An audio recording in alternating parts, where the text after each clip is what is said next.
उन्हाळ्याच्या दिवसांमध्ये थंडगार किंवा गारेगार सरबत प्यायला आपल्या सगळ्यांनाच खूप जास्त आवडतं।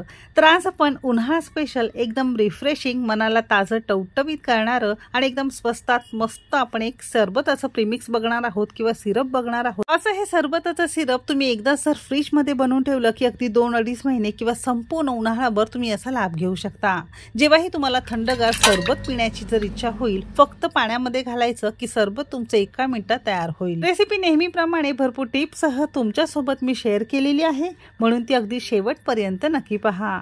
सगळ्यांना एक निवेदन आहे, तुम्हाला जर माझ्या रेसिपीज बघायला आवडत असतील तर कुकिंग तिकीट मराठी चॅनेलला सबस्क्राइब करा आणि बाजूची बेल घंटा नक्की क्लिक करा, म्हणजे असेच रोजच्या रोज येणाऱ्या रेसिपीचे नोटिफिकेशन सगळ्यात पहिल्यांदा तुमच्या मोबाईलवर येतील आणि माझी प्रत्येक रेसिपी सगळ्यात पहिल्यांदा तुम्हाला बघता येईल। चला तर मग वेळ न घालवता रेसिपीला सुरुवात करूया।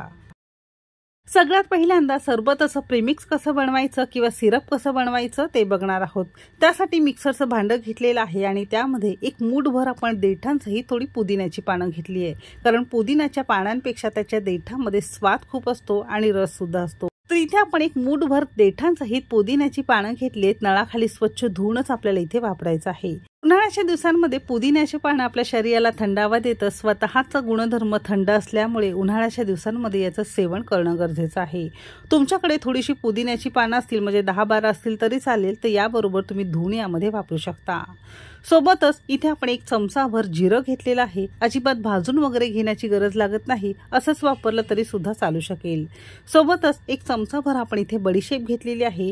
जिरा आणि बडीशेप सुद्धा स्वतःचा गुणधर्म त्यांचं थंड असल्यामुळे उन्हाळ्याच्या दिवसांमध्ये खाल्लं पाहिजे। इथे आपण 8 ते 10 काळी मिरीचे दाणे घेतलेत। काळी मिरी थोडीशी गरम असल्यामुळे खूप जास्त घ्यायचं नाही, फक्त अन्न पचायला मदत होते आणि सरबताची चव अगदी छान लागते म्हणून थोडंसं घेतलेलं आहे।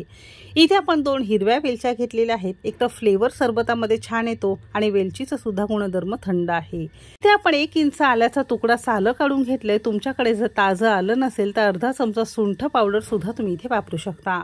सरबत मस्त चटपटीत होण्यासाठी इथे आपण अर्धा चमचा चाट मसाला घेतलेला आहे। तुम्ही अर्धा चमचा आमचूर पावडर सुद्धा इथे वापरू शकता। सोबतच चवीपुरतं किंवा अर्धा चमचा मीठ घेतलेला आहे। तुमच्याकडे जर काळं मीठ असेल तर पाव चमचा काळं मीठ आणि पाव चमचा तुम्हाला इथे साधं मीठ घालायचं आहे। सरबताला स्वाद आणि फ्लेवर मस्त येण्यासाठी इथे आपण असे हे 2 मध्यम आकाराचे लिंब असतात ना, त्याच्या फक्त वरचं पिवळ्या रंगाचं साल असतं ते हलकं हलकं आपल्याला किसून घ्यायचंय। अगदी आतपर्यंत किंवा डीप पर्यंत पांढरं किसून घ्यायचं नाही, कारण ते पांढऱ्या रंगाचं थोडंसं कडवट लागतं।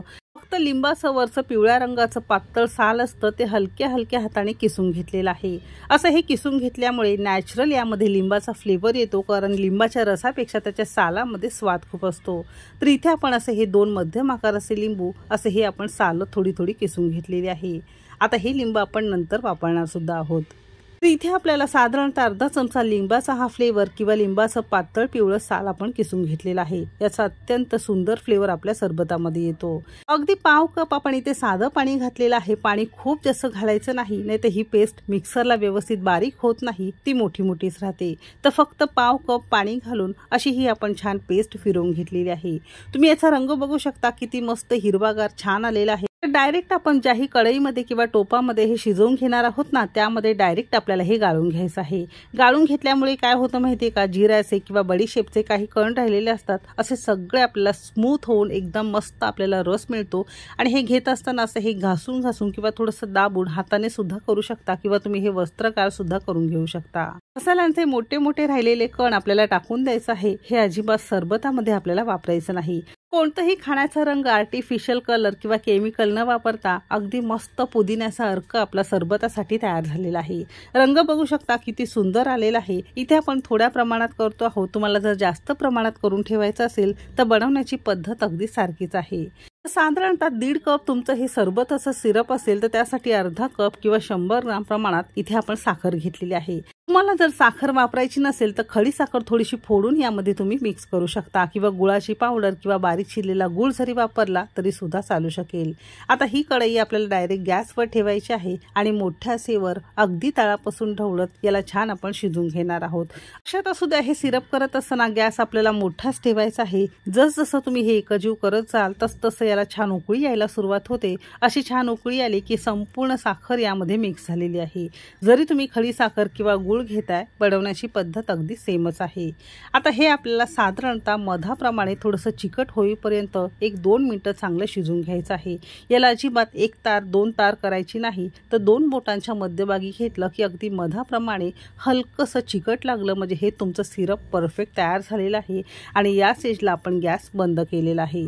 यापेक्षा जास्त अजिबात शिजवायचं नाही, कारण तुम्ही जर जास्त याला शिजवायला जाल तर याचे साखरेप्रमाणे गोळे व्हायला सुरुवात होतं. ते इतकंच आपल्याला शिजवायचं आहे. गॅस बंद केलेला आहे आणि पंख्याखाली आपल्याला हे संपूर्ण अर्धा तासासाठी थंड करून घ्यायचं आहे. तर पंख्याखाली साधारणतः 15 ते 20 मिनिटं हलकंसं कोमट झालेलं आहे. आणि कोमट झाल्यानंतरच आपल्याला एक प्रिझर्वेटिव्हसाठी एक खास इन्ग्रेडियंट्स घालायचं आहे.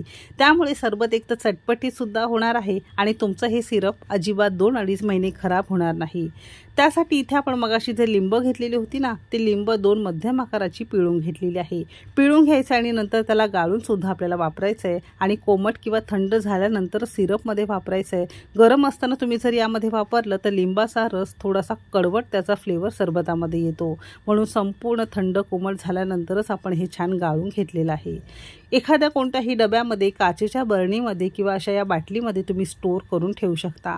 लक्षात असू द्या, सिरप संपूर्ण थंड झाल्यानंतरच लिंबाचा रस घालायचा आहे आणि व्यवस्थित काचेच्या किंवा एखाद्या डब्यामध्ये स्टोअर करून ठेवायचं आहे. तिथे तुम्ही फ्रीजमध्ये बाटल्या वगैरे ठेवताना तिथेच तुम्हाला ही सिरपची बाटली ठेवायची आहे. 2-2.5 महिने अजिबात खराब होणार नाही. सांगितलेल्या सगळ्या टिप्स आणि प्रमाण व्यवस्थित घेऊन तुम्हाला हे सरबत घरामध्ये तयार करता येईल. बाजारामध्ये खूप जास्त महाग असणारं हे पुदिन्याचं सिरप तुम्हाला अगदी घरामध्ये हायजिनिक पद्धतीत आणि साध्या सोप्या पद्धतीत तयार होतं. आता सरबत कसं बनवायचं ते बघणार आहोत. त्यासाठी एका भांड्यामध्ये इथे साधारणतः अर्धा लिटर आपण पाणी घेतलेलं आहे. तुम्हाला जितकं ग्लास सरबत करायचं असेल त्यानुसार तुम्हाला यामध्ये पाणी घ्यायचं आहे. आणि साधारण अर्धा लिटर पाण्यासाठी इथे आपण एक 5-6 चमचे भरून हे सिरप घातलेलं आहे. थोडीशी टेस्ट करा, काही कमी वगैरे वाटत असेल तर वरून सुद्धा तुम्ही घालू शकता. गोडाचं प्रमाण अगदी परफेक्ट आहे. जास्त गोड जर तुम्हाला आवडत असेल तर वरून तुम्ही साखर यामध्ये वापरू शकता. दिसायला सुंदर दिसावं आणि प्यायला पटकन इच्छा व्हावी त्यासाठी लिंबाच्या अशा 2 स्लाइस घातलेल्या आहे. एक तर दिसायला सुंदर दिसतं आणि मस्त चटपटी सुद्धा होतं. एक तर फ्रीजमध्ये थंड करून प्या किंवा वरून असे हे बर्फाचे खडे तुम्ही घालून पिऊ शकता. असं हे मस्त थंडगार सरबत आपलं तयार झालेलं आहे. आणखीन याला पौष्टिक करण्यासाठी इथे आपण भिजवलेला सब्जा सुद्धा घालणार आहोत. भिजवलेल्या सब्जाचे गुणधर्म स्वतःचं थंड असल्यामुळे उन्हाळ्याच्या दिवसांमध्ये आपल्या शरीराला थंडावा देतं. म्हणून असं हे भिजवलेला सब्जा कोणत्याही सरबतामध्ये किंवा रोजचं जे पाणी पितो ना त्यामध्ये थोडंसं मिक्स केलं तरी सुद्धा चालू शकेल, कारण आपसूक आपल्या हे सगळं पोटात जाईल. आवडीप्रमाणे तुम्ही कमी अधिक करू शकता. साधारणतः 2 चमचे आपण अर्धा लिटर पाण्यासाठी किंवा सरबतासाठी वापरलेलं आहे. तर असं हे सरबत तुमचं पिण्यासाठी तयार झालेलं आहे. अजिबात कोणतंही आर्टिफिशियल कलर, रंग न वापरता अगदी हायजिनिक पद्धतीत सिरप कसं करायचं आणि त्यापासून हे सरबत कसं करायचं ते तुमच्यासोबत मी शेअर केलेलं आहे. तर आजची ही थंडगार आणि पौष्टिक रिफ्रेशिंग करणारी रेसिपी तुम्हाला कशी वाटली कमेंट करायला अजिबात विसरू नका. रेसिपी कोणत्या शहरातून बघताय ते सुद्धा नक्की सांगा. तुम्हाला माझ्या रेसिपीज बघायला कशा वाटतायत ते सुद्धा नक्की सांगा. चला तर मग भेटू एक मस्त आणि जबरदस्त रेसिपी सोबत. तोपर्यंत मस्त खा आणि स्वस्त रहा.